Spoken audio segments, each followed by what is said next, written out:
yang sebenarnya berasumsi dengan menggunakan alat bukti yang tidak tervalidasi dan tidak tercukupi. Kami serahkan kepada mata hukum, mata kebenaran, serta mata publik untuk menilainya.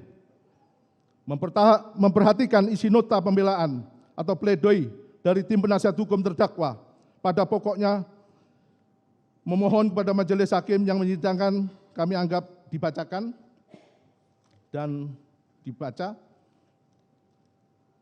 bahwa permohonan tim penasihat hukum terdakwa Putri Chandrawati dalam pledoinya didasarkan atas pertimbangan analisa yuridis yang telah diuraikan dalam nota keberatan pledoinya dengan beberapa dalil.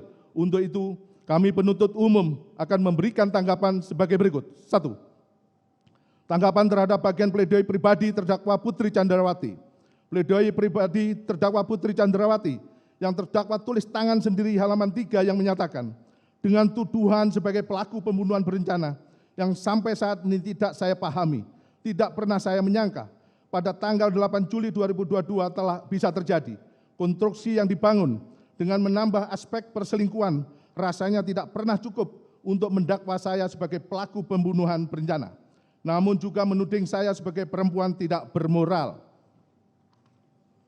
Bahwa terhadap pendapat terdakwa Putri Chandrawati cukup dapat difahami karena apa yang dikemukakan oleh terdakwa Putri Chandrawati sangatlah relevan dengan fakta-fakta yang ada, dan bahkan fakta tersebut telah terungkap di hadapan persidangan dan seluruh masyarakat pun telah mengerti yang sesungguhnya terjadi.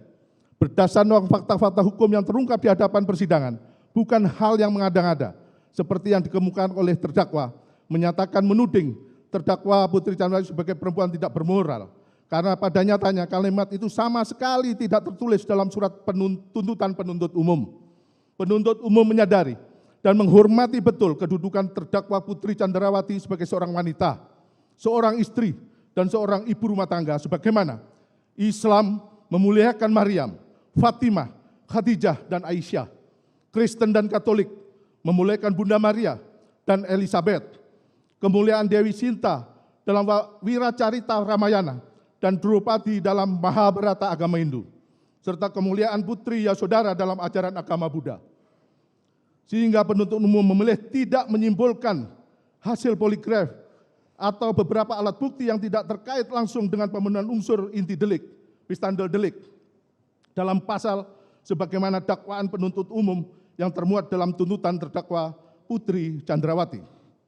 Penuntut umum hanya berdasarkan pada fakta hukum yang menunjukkan terdakwa Putri Chandrawati adalah salah satu pelaku pembunuhan berencana. Meskipun terdakwa Putri Chandrawati tidak memahami atau pura-pura tidak memahami apa itu pembunuhan berencana.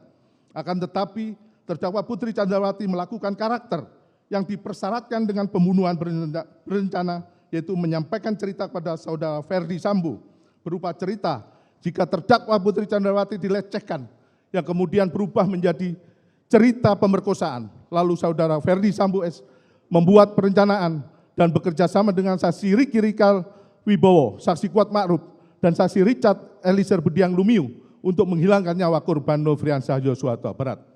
Dan cerita pertama, peristiwa terjadi di rumah Duren 3 nomor 46 karena terdakwa Putri Chandrawati dilecehkan oleh korban Nofriansah Yosua Huta Barat. Lalu cerita tersebut berpindah ke rumah Magelang dengan cerita kedua, dengan peristiwa terdakwa Putri Chandrawati diperkosa oleh korban Nofriansah Yosua Huta Barat. Sehingga perubahan cerita-cerita tersebut seperti cerita bersambung, layaknya cerita yang penuh dengan khayalan yang kental akan siasat jahat.